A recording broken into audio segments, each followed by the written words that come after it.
Voilà, on tourne l'écran. Hop. Voilà. Et on va mettre ici comme ça. On va tirer le rideau derrière. Comme ça. Reste assis, mets ton micro. Voilà. Le micro ici. Merci, merci Jordan. Voilà. Hop. Là, ici. Le super micro. Et ça, c'est le micro. Match. Il nous sert fidèlement, celui-là. Et ça, on le met ici. Hop. Le parlant n'est pas bon. Voilà. Boker Tov. Enfin, Boker Tov. Laila Tov. Et bonjour. Alors voilà. Baruch Hashem. Et malgré ce grand confinement, eh bien, Baruch Hashem, on a réussi. Bonsoir, Shalom. On a réussi à arriver de Yerushalayim à Tel Aviv. Et on est ici, à Tel Aviv, dans le petit centre, le centre Breslev, 43 rue Elat. Et on a fait déjà des belles études. On n'a pas tout enregistré. C'était un peu comme un after, c'était un club secret, là. On a parlé du mariage. Et ce soir, on va regarder. Et voilà, ici, Guimel. Voilà. Alors, on va parler de deux choses ce soir. On va parler d'un point particulier dans le mariage. Et dans le mariage, comment c'est un mariage juif? C'est, oui, c'est bien comme ça? Alors, on va parler du mariage. Et bonsoir. Oh, de Montréal. Montréal. Eau furieuse de Vergazon. Oh là là. La neige. Vous devriez nous envoyer des photos de la neige. On languit la neige. Bon, vous avez la neige pendant plusieurs mois, mais, hein? Ça nous rappelle Ouman, la neige. Et alors on va parler du mariage, et plus précisément, dans le mariage, mais pas le mariage mixte, le mariage juif. On va parler de Shalom Hana, Shalom. Ah, Hazak. Et on va parler de la Ketouva. Alors, on va faire d'abord la scène du mariage. Vous avez remarqué que dans le mariage juif, c'est très beau, c'est très émouvant, c'est toujours magnifique, magnifique. Et vous avez remarqué qu'à un moment, dans le mariage, il y a un contrat comme ça. Ça s'appelle la Ketouva. C'est une écriture. Et dedans, le jeune mari, il s'engage avec un contrat. Hein. Et il y a des témoins qui signent. Il s'engage à chérir sa femme, à lui donner à manger, à la couvrir, à lui faire des bisous, à s'occuper d'elle. Et même si il quitte le monde avant elle, il s'engage à lui laisser une somme d'argent, et il s'engage à la nourrir, et aussi nourrir ses enfants, etc. Ça s'appelle la Ketouva. Et on va voir un grand secret de ce que représente cette Ketouva. Pourquoi c'est si important? C'est d'ailleurs tellement important que on dit que si jamais il lui a pas écrit la Ketouva, il peut pas vivre avec elle. Pour pouvoir avoir le droit de l'amener chez lui à la maison et de vivre avec elle, il faut d'abord qu'il se soit engagé avec une écriture. C'est un papier important. Et vous le voyez. Alors en général, même vous le voyez pendant le mariage. Vous voyez, le Hatan il va signer en bas, les témoins ils signent. Parce que c'est une obligation très très très importante qui consiste à faire qu'il réfléchisse à deux fois s'il veut la quitter. Alors il va s'engager sur une somme d'argent, sur laquelle il peut s'engager même sur une somme importante d'argent, qui devrait constituer par exemple le train de vie que sa femme elle se doit d'avoir pendant 2 ans par exemple. Tu vois? Mais pas seulement le manger, pas seulement lui acheter à manger, mais lui donner un toit, et lui donner des vêtements, et lui payer les médicaments, et les soins qu'elle a besoin si elle a besoin. Aussi la racheter si elle se fait capturer. Par exemple, elle va au Kenya, elle se fait kidnapper. Et il reçoit un téléphone, si tu veux ta femme qui envoie 1 million de suite. Et il lui dit pas, tu peux la garder. Il lui dit, d'accord, je peux payer en plusieurs fois, et il faut qu'il la rachète. Et tout ça, c'est très très important. Il s'engage à s'occuper d'elle pour toujours. il s'engage à ne pas commencer un mariage ou d'autres choses, attention, il prend une seule, il prend pas plusieurs, et qu'il soit comme il faut, qu'il soit comme un homme de qualité qui va s'occuper de sa femme. Ça s'appelle la ketouva. Et on ne peut pas vivre avec elle si on ne lui a pas signé ce papier. Un vrai papier. Et c'est un vrai contrat, il a une force de loi. Et donc ça va être écrit, en quelque sorte, noir sur blanc, sur un papier, qu'il s'engage à s'occuper d'elle oui, les témoins, ils doivent être, les témoins, Sylvie, ils doivent être droits. Alors il y a un coût extra. Comment on fait pour trouver des témoins de qualité? Bien sûr, ils doivent garder la Torah, etc. Ils doivent être droits dans l'argent. Pas des gens qui plantent avec l'argent. Des gens droits. Parce que quand tu vois quelqu'un qui est droit avec l'argent, qui est pur avec l'argent, très souvent, c'est un signe de bonne qualité. Donc c'est eux qui font tout le mariage, en fait, c'est les témoins. Donc, ils vont être les témoins de mariage, mais aussi ils vont être les témoins en général, c'est les mêmes, ils vont signer dans le papier, c'est eux qui font la réalité, de ce mariage. C'est très important. Tant qu'il n'a pas signé ce papier-là, il ne peut pas vivre avec elle. Même s'il a déjà donné la bague, et il y avait la musique, et le photographe et tout ça, la ketouva, monsieur, tu t'engages. Pourquoi? Pour pas que ce soit facile pour lui de la jeter. Par exemple, au début, il va lui dire « Ah, comme je t'aime, je t'offrirai les rayons du soleil. » Ouais. Il va lui faire le grand numéro. Et après, elle énerve. Et elle énerve. Et il la veut plus. Alors, il lui dit « Alors, maintenant, tu retournes chez ta mère. » Alors, il lui dit « Oui, il n'y a pas de problème. Tu veux retourner chez sa mère. Combien tu as marqué dans le papier? T'as marqué cette somme-là, paye-lui. » Ah, comme ça, il va réfléchir, il va être... il faut prendre des témoins bien, des gens qu'on appelle cachers, des gens bien, qui font du bien, qui sont droits, qui sont honnêtes. Et des gens qui savent ce que c'est la fidélité, l'importance du mariage. Là, on prend comme ça. Et le rabbi va savoir choisir les témoins, c'est le plus important. Mais c'est écrit noir sur blanc. Qu'est-ce que c'est le secret de Rabbi Nachman dans cette loi? Ça, c'est la première partie de notre étude. Et la deuxième partie de notre étude, ça va parler de l'interdit de la superstition. Parce que pour être quelqu'un de bien, pour être quelqu'un avec une responsabilité et pouvoir s'occuper d'un tout petit peu, même rien que de sa femme ou de ses enfants ou de ses amis ou de ses employés ou de ses élèves ça peut être il peut être un petit roi chez lui à la maison, avec sa reine, ou il peut être un président d'un pays ou un roi d'un empire. Il faut qu'il soit d'abord libre de pas être superstitieux. Parce qu'on va voir que quand il est superstitieux, ça le plante. Et donc on va voir comment Rabbi Nachman il apprend cet interdit-là de toutes les pratiques de divination, et ça contient de nombreux sujets. Mais l'idée générale, c'est que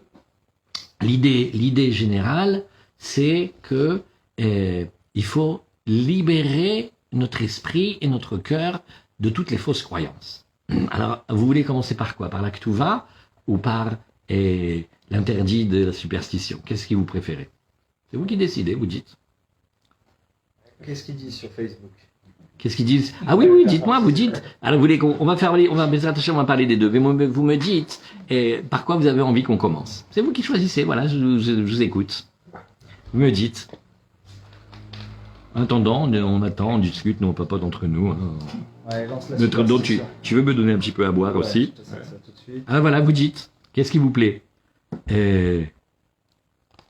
La ketouva, oui, par rapport au niveau oui, par rapport aux moyens du mari. Alors on commence par la ketouva. Très bien. Alors Hannah elle a dit on commence par la ketouva. Allez, on commence par la ketouva. Alors la ketouva, c'est rapporté ici. Est-ce que c'est dans le livre Kiddushin? Voilà, et boum. C'est ici.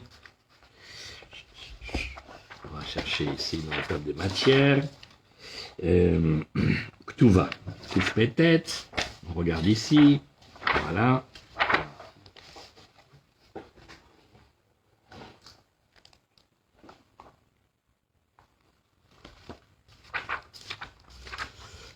ici.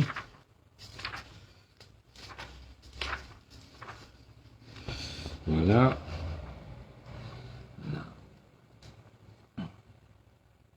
Voilà. Halachot Ketouva. Asur ladur imishto belo Ketouva. C'est marqué dans la...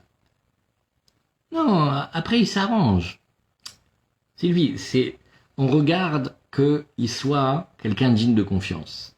Parce que même si c'est un khatan, il est fauché comme le blé en été. Comment il va s'engager sur une somme d'argent? Il dit, tu vois, you see these hands, I will work for you, my darling.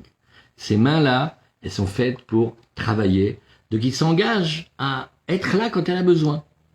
Combien il peut? Combien il peut donner? Et on dit, c'est interdit d'habiter avec sa femme si on ne lui a pas fait d'abord ce contrat, oui, de la ketouva.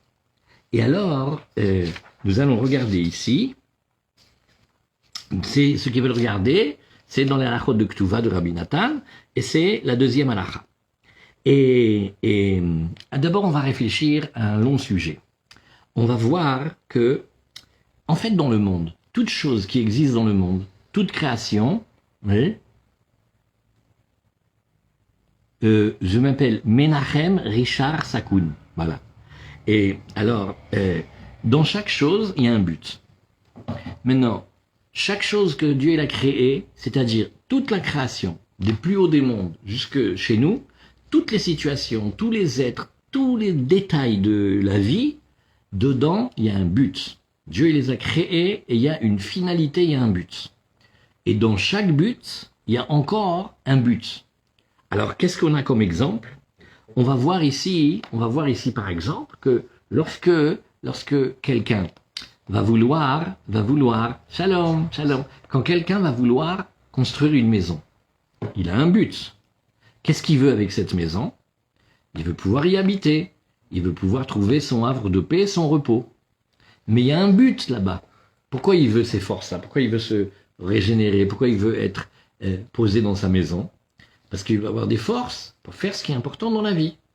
Il veut avoir une maison pour pouvoir avoir les moyens de servir Hachem. Comme ça, il va pouvoir y mettre là-bas son épouse et ses enfants. Et il y a un but à ça. C'est pour servir Hachem. Mais le but de servir Hachem, il y a aussi un but là-bas derrière. On cherche quelque chose. Et qu'est-ce qu'on cherche? On cherche à pas oublier qu'il y a une finalité de ce monde. Ce monde-là, il s'arrête pas. Après, attendez, on va appuyer ici sur Don't Disturb. Voilà, très bien. Et chaque chose, elle a une finalité. Oui. Et je sais pas si vous pouvez nous suivre sur Zoom. Je sais pas, je ne connais pas la technique de ça. Là, c'est maintenant, ça s'appelle Facebook. Et chaque chose, elle a une finalité. Et derrière cette finalité, il y a encore une finalité. Tout comme celui qui va construire la maison. Une fois qu'il a la maison, qu'est-ce qu'il fait? C'est pour y puiser des forces, pour pouvoir travailler, pour pouvoir servir Dieu, pour pouvoir avancer. Mais dans ce but-là, il a aussi un but. Dans chaque chose, il y a un but. Le but, qu'on n'oublie pas, c'est que le monde tel qu'il est maintenant, il n'y a pas que celui-là. Il y a aussi encore plein d'autres mondes. C'est à nous de découvrir et c'est à nous de nous approcher de ces mondes. Il s'appelle le monde qui vient. Pourquoi? Parce qu'il vient vers nous et on peut le trouver. Et comment on va faire? Comment fait-on pour vraiment bien savoir quel est le but? Alors Rabbi Nachman, il dit un grand secret. Il dit, ça se passe au moment où on sent une colère, on sent comme une contrariété ou un énervement ou une déception ou une colère. À ce moment-là, à l'intérieur de cet endroit-là, quand dans cette colère-là, on la laisse pas s'installer et on met de la bonté et de l'amour et de la douceur à la place, ben Dieu il ouvre la tête et on sent que on perd pas le but et on perd pas la finalité des choses. La finalité des choses, ça s'appelle, oui, le but, le tachlit. En hébreu, on dit le tachlit. En yiddish, on dit tachles. D'ailleurs, les Israéliens, Ils ont pris ça comme mot, c'est une expression nationale ici. Quand quelqu'un te parle et tu fais bon, où tu veux en venir? Allez, là, ça suffit, agite, avance. Qu'est-ce que tu veux? Tachles, comment tu fais? Ici, qu'est-ce qu'on fait maintenant? Et concrètement, voilà, qu'est-ce qu'on fait maintenant? Et à l'intérieur de ce monde-là dans lequel on vit, il y a plein de finalités et de buts. Mais il faut les voir. Or, c'est difficile de voir le but quand on est plongé dans la situation. Et donc, on risque d'oublier. Et pour pas oublier, on va s'entraîner et on va petit à petit essayer de développer le cœur et l'esprit qu'on perd pas le but. C'est-à-dire, par exemple, on avance vers un monde meilleur. Bon, des fois, on se dit, attends, le monde meilleur, j'ai envie de le voir, il n'a pas quelle tête, etc. On a les doutes, les incertitudes, on comprend pas ce qui se passe dans le monde, et on comprend pas ce qui se passe dans notre vie, et on ne sait pas pourquoi les choses, elles sont là. Mais si on arrive à pas perdre le but, à garder l'objectif, c'est une grande aide. Comme quelqu'un, comme quelqu'un et Ken, Nahon, maîtriser le feu de Nahon. Le feu, oui, alors voilà, très bien. Voilà, Sophie a dit maîtriser le feu des 4 éléments, Nahon. Pourquoi? Parce qu'elle sait que la colère, elle vient, dans les 4 éléments, elle vient de l'élément de feu. Celui qui a un élément de feu très développé, il va avoir par exemple plus une tendance à la colère. C'est-à-dire les choses Mais, s'il sait l'utiliser bien, il va avoir un feu, il va avoir un embrasement.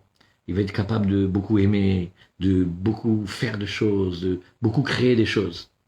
Et les éléments, les 4 éléments, mon frère, waouh, comment je te languis. Aïe. Ça va mon fils?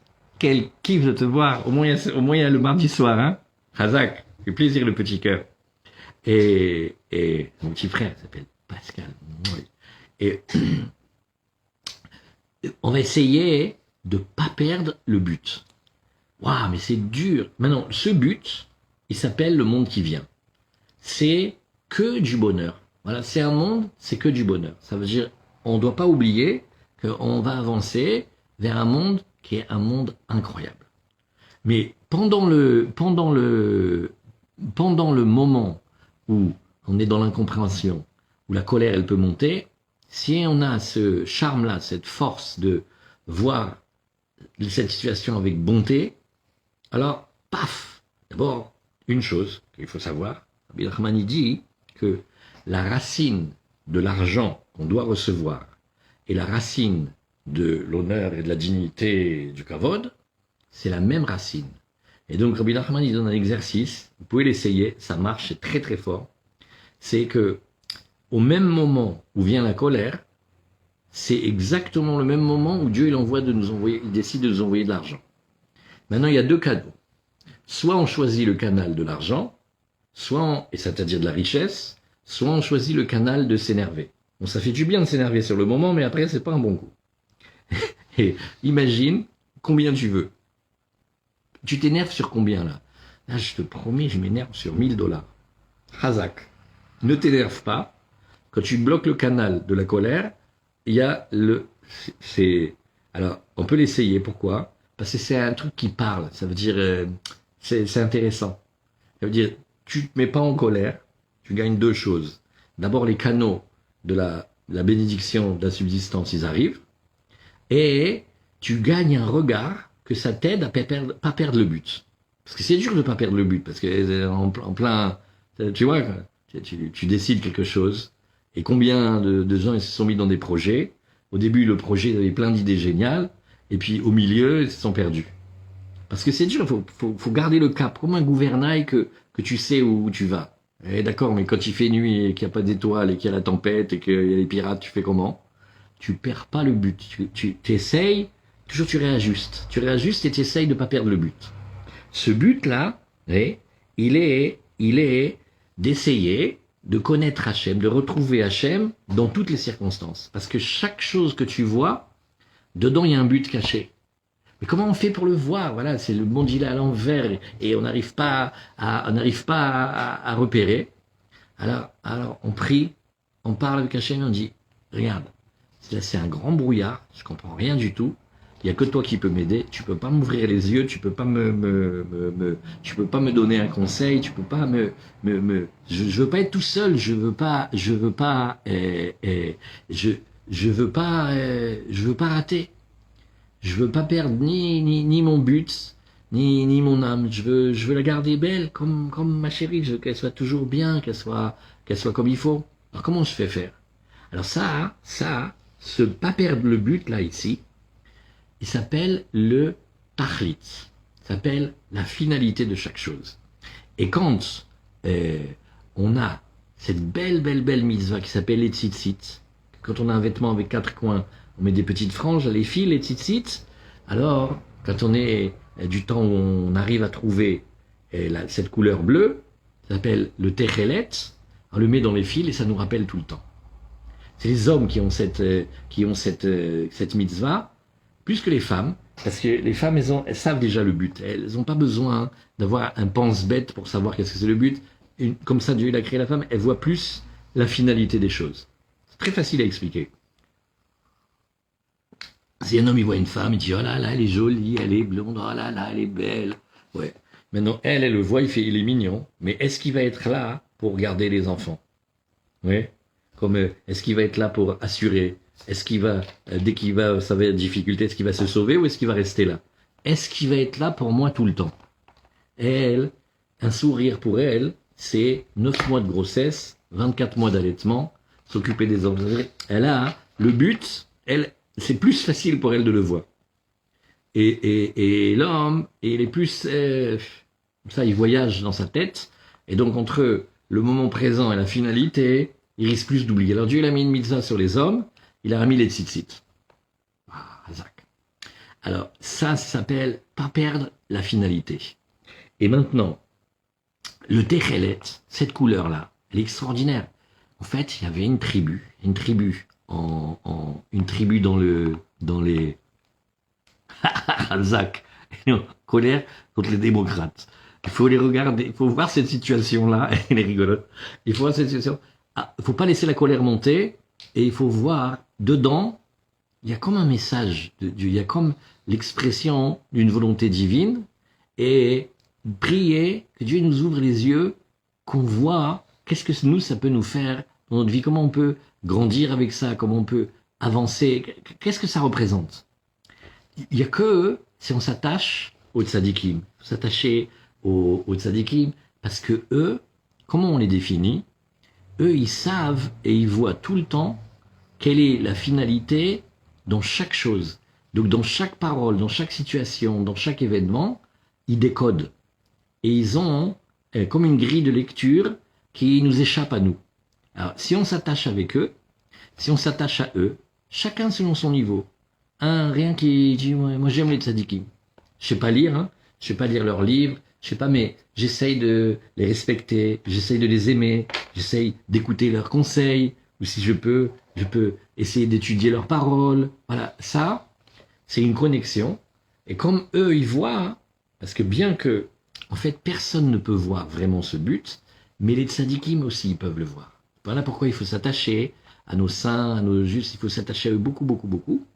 À Rabbi Nachman encore plus. Et quand on s'attache à eux, comme nos âmes, elles sont connectées à leurs âmes, à l'endroit d'où elles sont connectées, on peut nous aussi avoir un petit peu, ouais, et Ken Nachon avec la flèche, c'est-à-dire viser et pas perdre le but. Tous au début on sait, mais voilà, le mariage et tout ça, mais alors on avait un but au début.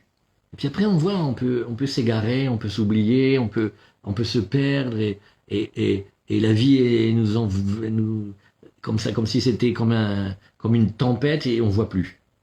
Alors, les tzadikim, eux, dans chaque chose, ils arrivent à voir la finalité. Et ils perdent pas le but. Voilà, ça il faut prier pour ça, c'est demander à Hachem. Aide-moi, parce que moi je vois pas, je comprends rien du tout, j'ai une tête camembert, je comprends rien du tout à ce qui se passe, ni dans le monde, ni dans ma propre vie surtout. Tu peux m'aider, voilà. Et on marche, on parle, et on raconte notre vie à Dieu. On lui parle, on lui raconte. Je dis regarde, quand il faisait ma petite maman, et parle, on parle avec Dieu. Et là, il y a un retour, on reçoit plein d'informations, mais des informations vraies, et des conseils de vérité. Parce que les conseils de vérité, moi, tout le monde cherche des conseils. Mais la question, c'est où est-ce qu'on va les chercher? Comme il dit Jimmy, cette phrase qui est devenue un monument ici dans le centre, ne te brade pas, mon frère, ne te brade pas. C'est-à-dire ne te vends pas à bas prix. Tu sais pas combien tu vaux. Pour toi, il faut payer des milliards. Ne te négocie pas de francs 6 sous, c'est péché. Tu sais pas qui tu es. Mais comment je fais pour savoir qui je suis? Alors, chercher le but, c'est un vrai travail. Et Béhémet, quand un homme se marie, et il va écrire la Ketouva à sa femme, en fait, qu'est-ce qui représente cette Ketouva? C'est comme s'il lui dit, tu sais quoi ma chérie? Je vais te promettre que j'oublie pas le but. Parce que on va faire un travail, c'est un travail de scribe, c'est très poétique, c'est très vrai, c'est un secret de Rabbi Nachman. Le Techelet, c'est-à-dire cette couleur bleu d'azur, elle est très spéciale.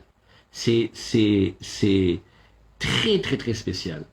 Cette couleur bleu d'azur, oui, c'est une couleur que on doit chercher une petite créature qui vit dans la mer, et elle est très spéciale, et elle a à l'intérieur d'elle comme un liquide, comme son sang, et quand on sait le préparer avec une méthode secrète, on arrive à avoir la couleur bleu d'azur. Maintenant cette couleur, tu vas voir, en même temps elle est claire, en même temps elle est foncée, elle est comme si elle était dans le spectre entre le blanc et le noir. Et elle est une jonction entre le blanc et le noir. Et à quoi correspondent ces couleurs? Vous savez que chaque personne qui est attirée par une couleur, en fait, c'est son âme qui parle. Quelqu'un qui aime le bleu, quelqu'un qui aime le violet, quelqu'un qui aime le jaune, le rouge, le blanc, le noir, ça dit beaucoup sur son âme. Vous verrez, c'est des secrets, vous verrez comment, c'est connu, les femmes, elles ont tout un monde avec le vêtement et les couleurs. Elles sont très fines là-dessus. Pourquoi? Parce que c'est des traits de leur âme qui s'expriment. Maintenant, la couleur du Techelet, elle est très spéciale. Pourquoi? Parce que ce fil bleu, on dit comme ça, ce fil bleu, il est là pour te faire penser au but. Et il s'appelle le chilazon. Alors ce petit animal, il s'appelle le murex, mais bon, il y a des milliers de variétés de murex. Il s'appelle le murex avec lequel on faisait, dans l'Antiquité, les vêtements royaux. Et il s'appelle le bleu de Sète. Sète, c'est la ville de Georges Brassens, c'est très beau. Ah, il y a des plages, c'est trop beau là-bas. Et il y a des pêcheurs.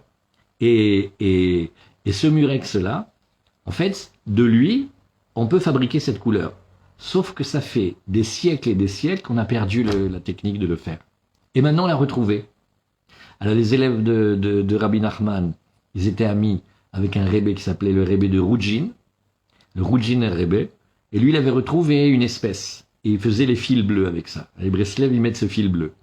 Aujourd'hui, ils ont retrouvé dans des amphores à Chypre des traces, et ils les ont analysées, et ils savent que c'est ça. Donc aujourd'hui, celui qui veut mettre le fil bleu, il peut, parce que vraiment, on l'a retrouvé. Et beaucoup le mettent maintenant, il y a une grande révolution qui se passe, comme ça, c'est très joli. Et il a cette couleur spéciale. Mais c'était un secret pour le préparer, c'était entre Issachar et Zvouloun. Zvouloun, c'est une des 12 tribus, lui, ça part en Israël, c'est au bord de la mer, et ils avaient des bateaux, ils cherchaient, et c'est eux qui fabriquaient ça. Attention, c'est très magnifique. Bonsoir, et avec ça, on fabrique cette couleur. Elle est très spéciale, c'est comme si c'était un mélange de blanc et de noir. Maintenant, les couleurs, elles ont un sens secret. Rabbi Nachman, il en parle. Et il dit le blanc, c'est le monde de la pensée. D'ailleurs, on remarquera, le cerveau, il est blanc. Et la goutte de semence, que chez nous on dit qu'elle vient du cerveau, elle est blanche. Ça représente aussi le Beth Amikdash, le temple, parce que le temple, il s'appelle le Lévanon. Lévanon, ça veut dire blanc. Ça, c'est le monde de la pensée, c'est le projet initial, c'est la création de Dieu. Et on va où on va avec? On va vers le noir, qui représente le monde dans lequel on est, qui est un monde voilé, qui est parfois un monde obscur, et le but c'est de mettre de la lumière blanche, même dans l'obscurité du monde. Le noir, c'est la malchoute, et si on regarde bien, ça c'est très poétique, mais c'est vrai, c'est un secret de Rabbi Nachman, où est-ce que dans le monde on a un mariage parfait entre le noir et le blanc? Où? À vous de dire. J'ai envie de te dire dans le gris, mais... Ça c'est un mélange. Mais le Techelet, il a aussi un petit peu du gris parce qu'il est intermédiaire. Mais dans le monde, où est-ce que tu vois du noir et du blanc? Au mariage. Au mariage, Nachon, Yafé. Et vous savez où? De mariage noir et Nachon. Quand j'ai dit à Jonathan de faire la photo du cours de ce soir, je lui ai dit, tu marques le mariage noir sur blanc et tu mets la photo d'une Ktuva. Mais Jojo, il a mis un mariage, tu vois le Khatan, il est beau en costume noir et la Kala, elle est en blanche. Bon, c'est joli aussi, ça va. Et où est-ce que tu le vois? Regarde, à faire un voyage. Quand tu vas prendre un parchemin ou un papier blanc et tu vas prendre la plume et tu vas mettre de l'encre noire, tu vas voir, c'est noir sur blanc. Maintenant, si tu fais une vue agrandie, imagine que la surface, oui, la surface du papier, c'est le blanc.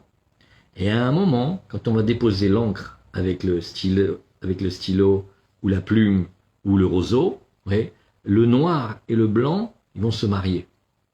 Ça s'appelle qu'on va mettre de la lumière dans notre vie et on va éclairer. Quand elle dit la petite, là, comment ça s'appelle, la phrase rigolote? Mets des paillettes dans ma vie. Comment elle dit là? Mets des paillettes. Kevin, mets des paillettes dans ma vie. Razak, très fort. Qu'est-ce qu'elle dit? Elle dit, mets de la lumière dans mon obscurité. Fais-moi briller, quoi. Amène-moi de la lumière. Alors, il va mettre un mariage de ces deux couleurs. Le mariage de ces deux couleurs, c'est le secret de la couleur du bleu d'azur. Et pourquoi? Parce que tu vas voir que cette couleur-là, elle est, comme on appelle, évocatrice. Pourquoi? Parce que comme ça on dit, le fil bleu, qu'est-ce qu'il fait? Il te fait penser à la mer. Et la mer, elle te fait penser au ciel. Et le ciel, il te fait penser à Dieu. Et tu vois, c'est une couleur que tu la vois, elle est évocatrice. Mais maintenant, regardez, il y a une chose très, très, très rigolote. Quelle couleur elle est la mer? Bleu. Maintenant, viens tout à l'heure, voilà, on est à 2 pas de la mer, après le cours, après le after. Viens, on va à la mer, et on va prendre un verre, et on va prendre de l'eau. Elle est bleue? Non. Elle est blanche. Hein, elle est transparente. Ok. Et non, parce qu'elle te fait penser au ciel. Et le ciel, il est bleu. Prends de l'air du ciel. Quelle couleur il est? Il n'est pas bleu. Donc tu vois que ça te fait penser toujours à autre chose. Tu vois le fil il te fait penser à la mer. Oui. Et ben dans le Beth Amikdash, dans les vêtements des Kohanim qui font le service, ils ont des fils bleus. Et les tentures du Mishkan, il y a des fils de laine bleue. Il y a beaucoup, beaucoup, beaucoup de bleu. Et Tzfat, la ville de Tzfat, il y a une couleur de Tzfat qui s'appelle le bleu de Tzfat. À Tzfat, toutes les maisons, ce bleu-là, il est évocateur. C'est la seule couleur qui est,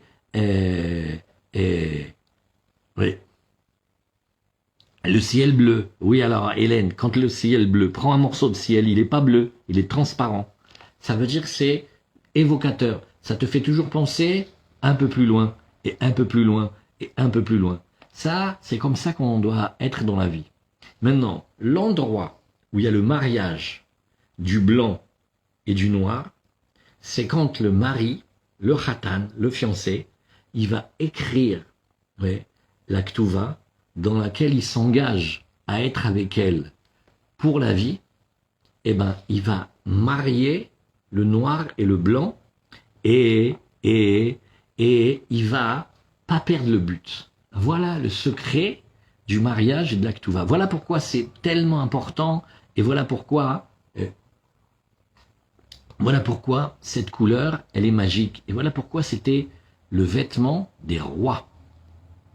Les rois, ils avaient un secret de fabrication pour. D'ailleurs, je vous ai raconté, je crois la semaine dernière, si je vous l'ai déjà raconté, je le redis, pour ceux qui n'ont pas entendu, quand le Rav Gartner, il a fait l'enquête sur cette chose-là, il a été dans la Sorbonne, il a cherché tous les manuscrits de l'ancien temps. Et il a trouvé qu'on parlait du bleu de Seth, du petit murex. Alors il a été là-bas. Et il a parlé avec les pêcheurs. Attention, il a pris le train et tout, il a été. Là, il a trouvé les vieux pêcheurs. Il leur a parlé. Et ils lui ont dit comme ça, texto, il fait, eh ben oui, c'est le bleu de Seth. Avec ça, on me faisait la couleur des vêtements des rois.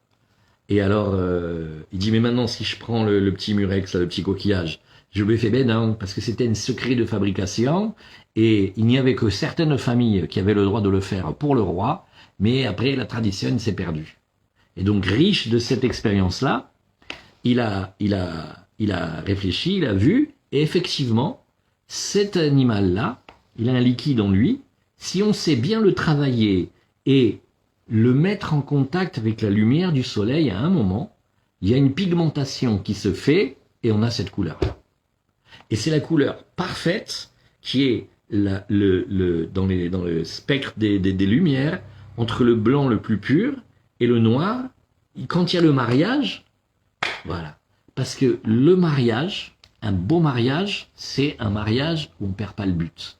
Et on les regarde maintenant, et elle dit, regarde maintenant, je t'aime, et ben demain plus, mieux, encore plus fort, et encore plus fort, et encore plus fort, et on va avancer tous les deux, la main dans la main, et on va aller jusqu'au bout du bout du bout du bout. Et on va s'aimer même jusqu'après la mort. Waouh! Alors c'est pour ça que ça se passe à l'intérieur de ce moment-là, et ce papier-là, qui est tellement important chez nous, voilà, c'est un secret que Rabbi Nachman, il a dévoilé, et il a dit comme ça, on va unir tous les mondes. Quand il y a un mariage, tout le monde le voit. Je ne sais pas si vous l'avez vu, cette expérience-là, mais est-ce que vous avez vu que comme ça, quand il y a un mariage juif, qu'on voit les photos, c'est incroyable. Vous voyez, la fiancée, elle est resplendissante. C'est comme s'il y a de la lumière. Vous avez vu ça? Hein? Cette lumière-là, c'est la pensée de Dieu initiale de la création. Et Dieu, il fait ce monde-là, et il fait qu'il y a la rencontre entre un homme et une femme qui se promettent de... Avant, il disait quelque chose de neuf, d'ancien, et de bleu pour la marier. J'ai pas compris. Ah, il va peut-être la marier, elle a les yeux bleus. J'ai pas compris. D'où? Dites ce que vous voulez dire. Et voilà, il y a quelque chose. Et ça se manifeste où? Dans l'engagement de l'homme pour sa femme. Il lui dit, je sais pas que je te fais un coup de zouzgef juste maintenant. Je te dis je t'aime et tout ça. On va le continuer ça. Et on va avancer. Et on va faire des bébés ensemble. Et on va faire que ils sont attachés à Dieu, attachés au bien, attachés à Israël, attachés à la Torah. Voilà qu'est-ce qu'on va faire. On va faire ce but-là. Des fois, ils sont non conscients, des fois, ils sont pas conscients, mais c'est comme ça. Nahon, les mariés sont rayonnants. Bédiouk. Oui, alors, Nahon, c'est pour ça que c'est un vrai engagement. Normalement, si on fait un bon mariage, on explique aux fiancés sur quoi ils signent. Il faut lui dire au moins qu'il sache. C'est un engagement, c'est maman. Et c'est une écriture. Parce que l'écriture, c'est beaucoup, beaucoup, beaucoup plus fort, et que la parole. La parole, vous connaissez comment elle disait Dalida, la pauvre. Elle dit les paroles, ça veut dire les paroles, c'est bien, mais bon. Mais écrire, tu t'es engagé, tu vois, ça veut dire il a une réalité qui dure, jusque au moment. Eh ben, si jamais, oui,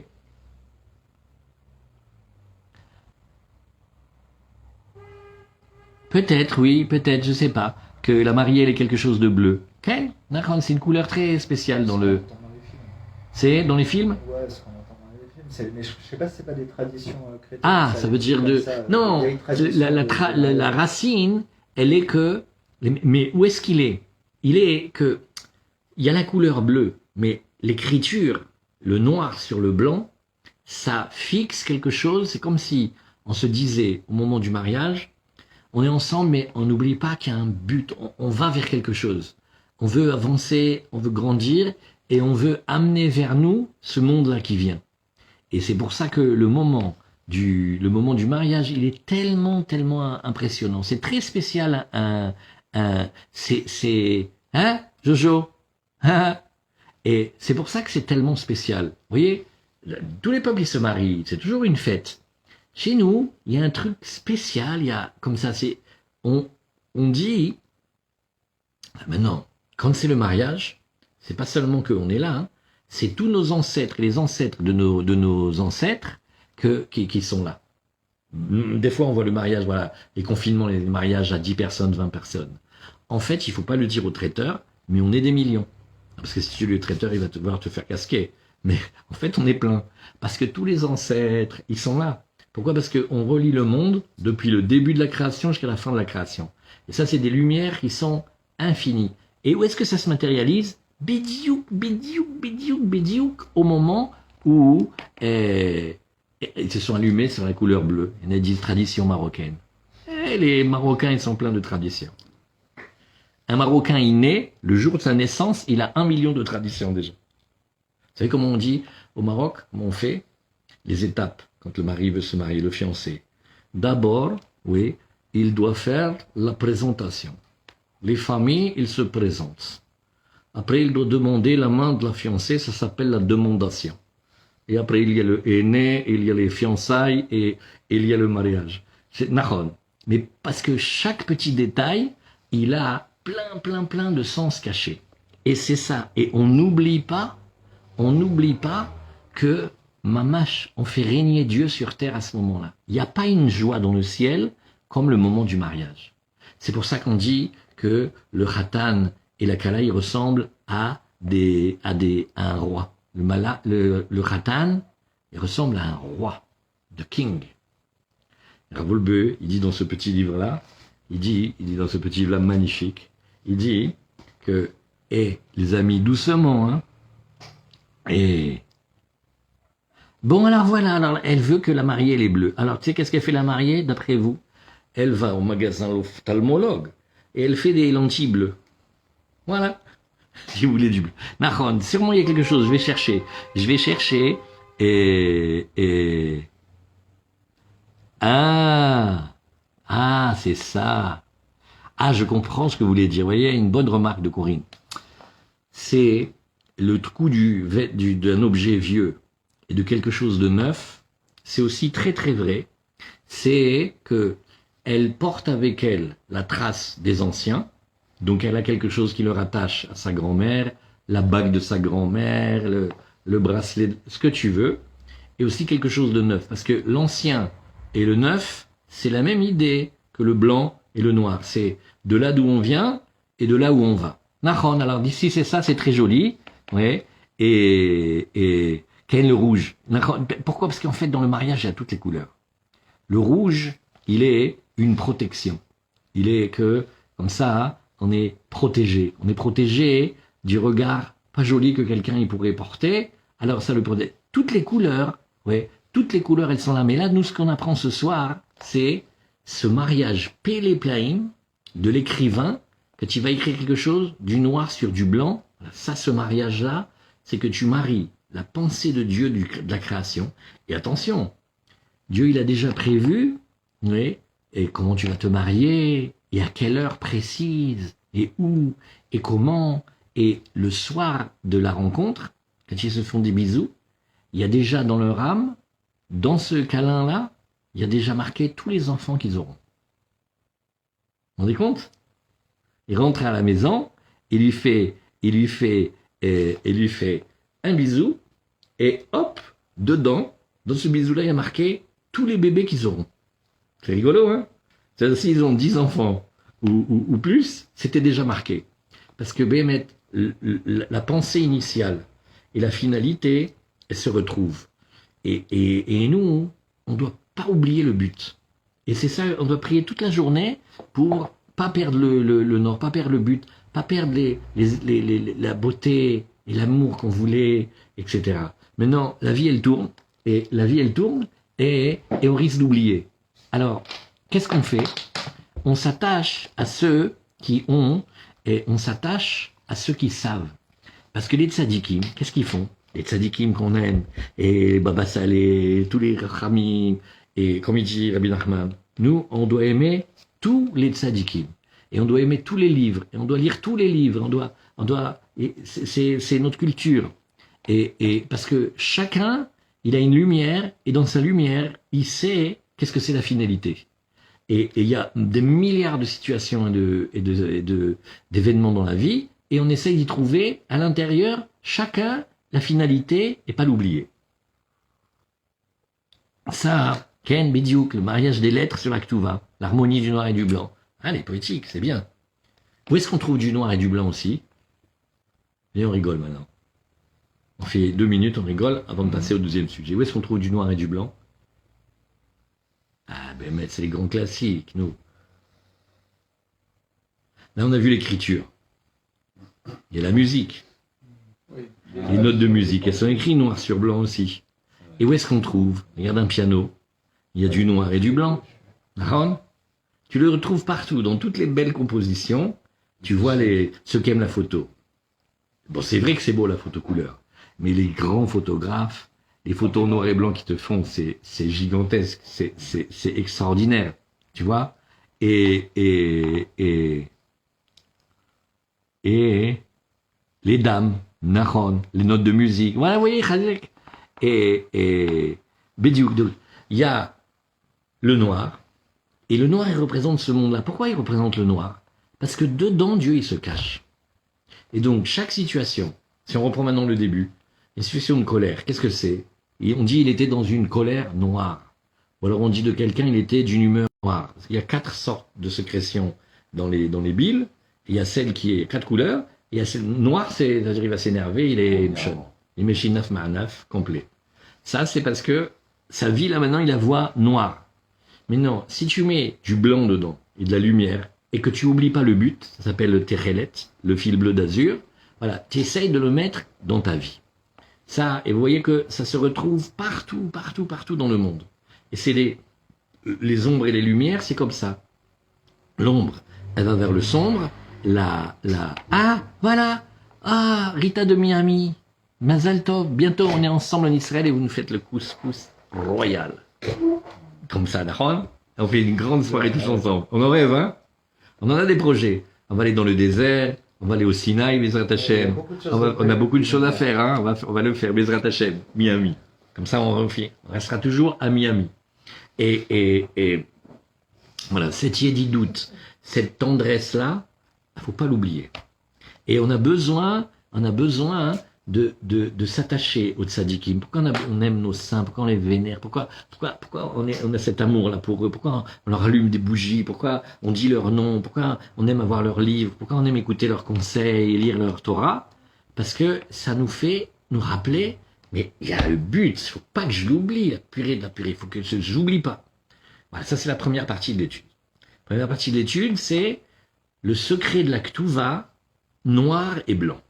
Maintenant, la deuxième partie, voilà, ça c'était, ceux qui veulent regarder à la maison, c'était Alachot Ketuvot, Alacha Bet, dans Ebenezer. Voilà.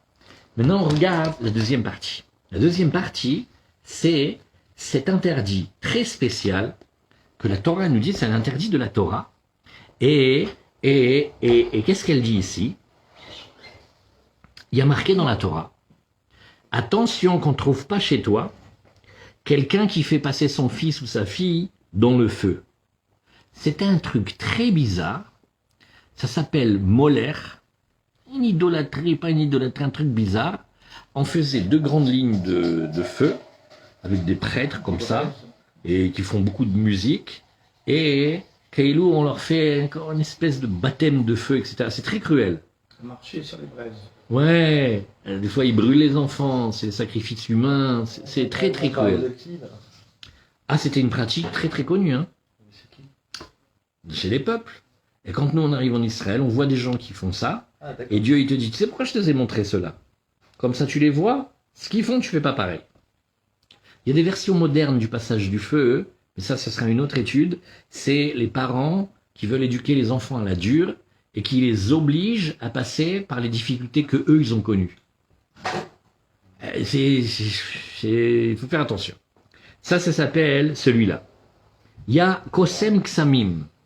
Maintenant, une deuxième truc, c'est tous les sortilèges. Oui. Et c'est les sortilèges, les divinations, toutes les pratiques qu'on essaye de savoir qu'est-ce que ça va être le futur, quels conseils on peut avoir.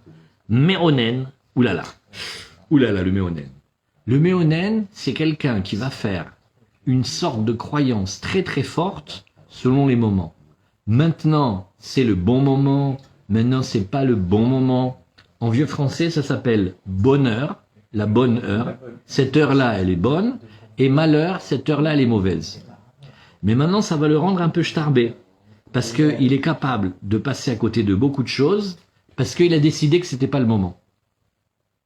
Et pourquoi si Dieu il t'envoie maintenant la parnassa, pourquoi tu refuses? Dieu t'a envoyé plein d'argent maintenant. Ah non, c'est vendredi 13, je sors pas, voilà, ou toutes sortes de Menachesh. Menachesh, c'est les superstitions. Alors les superstitions, c'est pas une mince affaire. C'est des choses que je décide que tel événement, voilà comme ça je dois l'interpréter. Alors l'exemple, il est que quelqu'un il veut faire une affaire, tout est bien, hein. Sa femme elle a dit ouais je sens, c'est bon, vas-y, c'est un bon truc. Il a posé des questions à des gens qui sont de confiance, je vais dire ah, c'est vrai que tu peux y aller, mais il dit non, ce matin je mangeais le pain, il m'est tombé. Eh ben c'est juste parce qu'il est brêle, il s'est pas attrapé la tartine, qu'est-ce qu'il y a? Et voilà. Mais il va rater l'affaire parce que le signe, il est truc. Ou alors il va pour le chidour, il fait non, hier j'ai vu une série, et dans la série ça finit par un divorce, et donc tu sais quoi, j'apprends pas. Mais espèce d'abruti, c'est Dieu t'a envoyé, c'est ta femme, tu aurais pu vivre 120 ans avec elle, lui faire plein de bébés et tout, non. C'est-à-dire en fait il est limité, et il se bloque lui-même. Alors comment on fait nous? On regarde si c'est permis, ouais. Si c'est, non, toutes ces choses-là, Madame Sylvie, toutes ces choses-là, Rabbi Nachman, il donne un très grand conseil, et c'est la Torah qui le dit, sois simple avec Hachem, ne fais pas compliqué. Tu vas faire le plomb. Voilà, Tata Marinette, ma tante, elle savait faire le plomb, tout ça, on était des pros dans la... Dachon, mais ça te donne, si tu veux, ça te rassure sur un futur proche. D'abord, c'est très inexact. Et pourquoi tu n'as pas confiance en Dieu, au lieu d'avoir confiance aux cartes, au plomb, ou tout ce que tu marre de café. Voilà. Ah, je vois que tu vas faire une rencontre aujourd'hui. Hein. Ça va te changer ta vie. C'est marqué ici. Tu vas rencontrer une femme, elle est très dangereuse. Il te dit des trucs, ok, bécéder. Mais pourquoi tu vas là-dedans? Pourquoi tu rentres dans cet engrenage? Quand tu mets un pied là-dedans, tu t'en sors pas. Après, tu prends un abonnement chez Irma la voyante. Tu vas faire ça tout le temps. Pourquoi tu fais ça? Pourquoi tu fais pas? Alors, Nahon, il y a plein de choses qui existent. Quand c'est fait avec les très grandes sadikim, à un moment donné, oui. Mais chez Rabbi Nachman, il déconseille beaucoup. Il fait, regarde, rentre pas là-dedans. Ta vie, ça va être un enfer. C'est pas parce que c'est marqué et c'est pas parce que ça existe que tu es obligé de le faire. Hein. Il y a plein de trucs, tu peux le faire, mais c'est pas le bon. Faut oublier tout ça. Faut pas le plomb, faut être léger. Faut pas faire ces trucs-là. Et à part ça, c'est un monde rempli de charlatans. Je ramène ta femme sous 15 jours. Je t'ai fait le bonheur, je t'ai fait gagner de l'argent. C'est pas de chez nous. 18 € la minute. Qu'est-ce que tu dis? 18 € la minute. Ouais, tu vois. Laisse. C'est des cycles, c'est des labyrinthes. C'est pas pour nous. Dieu, il veut pas qu'on le fasse. Pareil aussi. Tu commences pas à interroger les morts. Tu fais pas la nécromancie. Tu vas pas interroger et demander ce que tu as besoin aux morts. Tu fais pas ces trucs-là. Ça, c'est de l'impureté. Tu fais pas ça.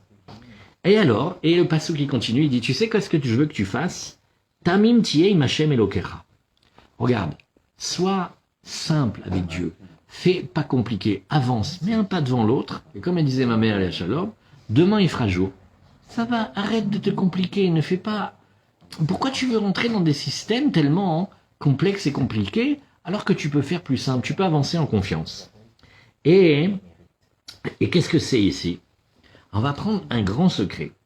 Rabbi Nachman, il dit qu'un homme qui cherche la royauté, ouais, c'est-à-dire un homme qui veut se marier, un homme qui veut apprendre la Torah, un homme qui veut faire des mitzvot, appliquer les lois de Dieu, qui veut faire du bien autour de lui, qui veut rayonner, qui veut s'occuper des autres, alors regarde. Chouf, chouf, chouf, Yann. Regarde bien. Est-ce que tu es libre dans ta tête? Ah ouais, moi je suis très croyant, je suis religieux, je fais la prière. Non, non, non, non, pas ça, arrête, Ménic. Viens, on parle sérieux. Est-ce que tu es libre des superstitions? Bon, j'en ai quelques-unes. Alors, dans la superstition, avant, tu avais toutes sortes de superstitions. Aujourd'hui, ça c'est remplacé par des mots, mais en fait, c'est juste le vêtement qui a changé. Il y a, et comment on appelle ça? Il y a une branche aujourd'hui très rigolote.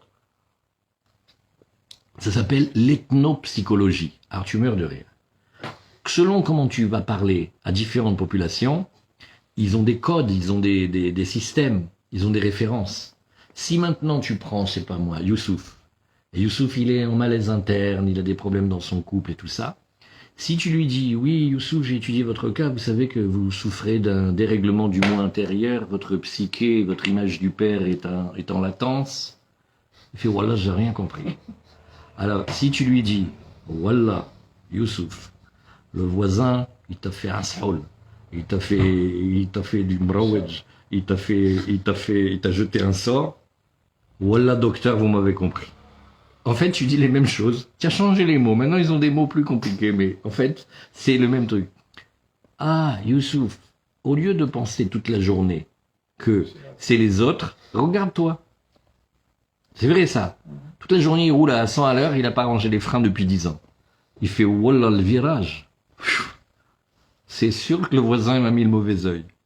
Et pourquoi tu fais pas la révision de la voiture, Youssouf? Pourquoi tu changes pas les freins? Tu sais, il faut les changer. Avec les plaquettes, il faut les changer, non? Alors, la Torah nous apprend, change tes plaquettes, mon fils. Fais attention. Fais avec intelligence. N'oublie pas le but. Arrête de penser que c'est toujours les autres qui sont la source de tes malheurs. Si tu veux, tu peux, toi, te débrouiller. Et celui qui veut, Béhémet, faire du bien autour de lui, la première des choses qu'on lui demande, tu veux être le roi d'Israël, est-ce que tu es libre des superstitions? Parce que si aujourd'hui, tu dois décider une très grande décision pour le peuple, décréter une caisse d'entraide pour les pauvres. Regarde la situation aujourd'hui, comme les pauvres, ils ont perdu le travail, les pauvres chéris, ils sont dans la précarité, il y en a plein, hein, et c'est dans le monde entier. Je peux pas signer le contrat aujourd'hui, c'est le vendredi 13. Et alors, chaque minute que tu attends, c'est le budget, il n'est pas débloqué. Mais il y a des familles, elles sont en attente. Si leur argent, il leur arrive la semaine prochaine, c'est mieux que s'il arrive dans un mois. Non, monsieur va pas faire parce que...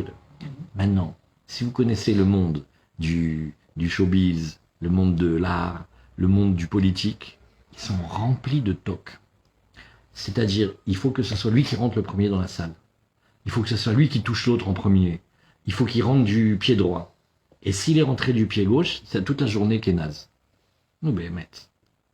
Ça, tant que tu n'es pas libre, ouais, tu peux pas voir le but. Parce que toutes ces choses-là, qu'est-ce qu'elles font? C'est comme un Yetzera, comme un mauvais penchant qui vient et il t'empêche de voir le but. Mais si tu vois le but, tu dis, elle est bien celle-là, elle me plaît, eh ben c'est bien. Ouais, mais comme on est la semaine dernière, elle a les règles, on va pas pouvoir se marier dans la lune ascendante, on va pas pouvoir se marier entre le 1er et le 15, donc ça veut dire que tout le mariage va être pourri. Pourquoi tu penses? Tu sais le nombre de grandes sadikim qui se sont mariées même le 20 et même le 29? Tu essayes, si tu peux, c'est bien, si tu peux pas, c'est pas grave. Nous, on avance. Et on essaye que Dieu il nous aide, d'être simple. Simple, c'est la plus belle des choses. Quand on connaît des gens qui sont simples et faciles à vivre, c'est un bonheur. Chaque moment, c'est un kiff, c'est une rigolade, on est content. Quand on complique et on met des peurs là où c'est pas nécessaire d'avoir, mais pourquoi qu'est-ce que tu gagnes là-dedans? Ah voilà, ça, c'est la deuxième partie. Cette partie-là, elle explique la première en fait, parce que si tu veux voir et pas perdre le but, il faut faire un grand travail, il faut se libérer de ces peurs-là et de ces croyances débiles. Qui t'a dit ça? Tu regardes, si c'est marqué dans la Torah, c'est une réalité, alors tu regardes, tu interroges, tu vas chez les tzadikim, tu vas chez les chachamim, et ils t'apprennent, tu regardes. Si oui, d'accord, sinon non. Tu fais pas des choses qui sont comme des superstitions, c'est pas bien, ça bloque l'homme. Et ça, c'est le secret de Dieu. Il a dit, tu vois, toutes ces pratiques-là, je t'ai mis dans un laboratoire de recherche. Quand tu arrives, on sort du désert de 40 ans, on arrive dans le désert, on arrive maintenant en Eretz Israël, on va voir une collection de superstitieux, de sorciers, de devins, de nécromanciens, de tout ce que tu veux. Et Dieu, il te dit, chouf, regarde bien. Tu vois ce qu'ils font, toi tu fais pas. Toi tu vas te libérer de ça. Et exprès, je veux que tu les vois, parce que je veux que tu saches que c'est pas comme ça qu'on fait. Parce que tu vois ceux-là, Dieu les a pas laissés dans la terre d'Israël. À un moment, il les a évacués. Pourquoi? C'est pas fait. Le monde, il est pas fait pour ces croyances-là. C'est pour que tu perdes pas le but, il faut que tu apprennes à être libre. Alors voilà, on finit ce soir. On fait une tfila. Rabbi Nachman, il a dit, le secret, tout ce qu'on apprend, juste après, on fait une prière. Alors venez, on fait une prière ensemble. Que Dieu, il nous donne d'abord la vraie ketouva, savoir voir le but de chaque chose, savoir marier le noir et le blanc, la pensée du début avec la finalité, qu'on arrive à le vivre et faire du bien autour de nous. Et que Hachem, il nous donne la liberté de nous libérer de toutes ces peurs-là et de toutes ces croyances et de toutes ces choses-là qui servent pas. Ça nous empêche de voir le but. Alors Hachem, aide-nous qu'on puisse tout le temps pas perdre le but et pas perdre la finalité des choses. Voilà, Hazak. Ça, c'est pour ce soir. Et Hazak, très content. Maintenant, on va essayer de rentrer à Yerushalayim entre les gouttes, Bezrat Hachem.